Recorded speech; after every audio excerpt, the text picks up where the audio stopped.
The Speaker of the House of Representatives is the highest-ranking member of Congress and second in the presidential line of succession. Speaker Nancy Pelosi is thus provided a full-time Capitol Police protective detail, commensurate with continuity of government plans, should both President Joe Biden and Vice President Kamala Harris be incapacitated. Pelosi's security detail has advanced capabilities and liaises closely with the U.S. Secret Service. These protective measures go significantly beyond what other senior members of Congress receive. So how on earth did an assailant access Pelosi's San Francisco residence and beat her husband, Paul Pelosi, with a hammer? Paul Pelosi, intruder, wanted to know where Speaker was before attack. One possible answer is that Paul Pelosi directed the Capitol Police to leave the residence and deactivate its security systems. Living under 24-hour government protection can be grating, after all. This matters because the Capitol Police will have installed numerous perimeter and access control systems at Pelosi's residence.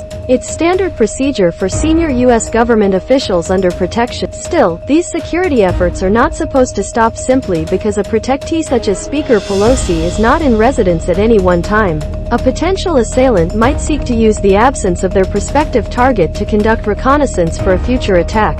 They could even plant a delayed-use weapon, such as a bomb. Perimeter and access control systems are employed to detect entry and deny access to a location, and to provide warnings so that security officers can respond to a possible threat. The bottom line is that if Paul Pelosi requested a suspension of security measures, the Capitol Police should have rejected that request. Clearly, something went wrong in San Francisco on Thursday night. The San Francisco Police Department provided the first response to the incident.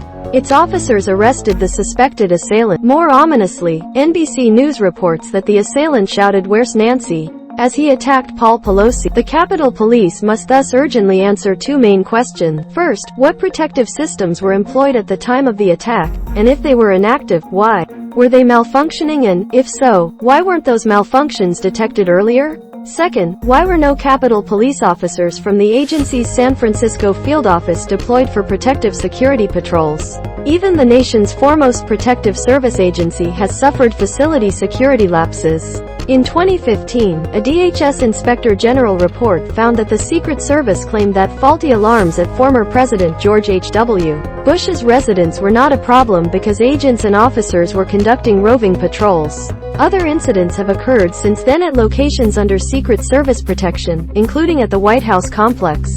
Regardless, the Capitol Police need to provide more details on this incident and do so quickly.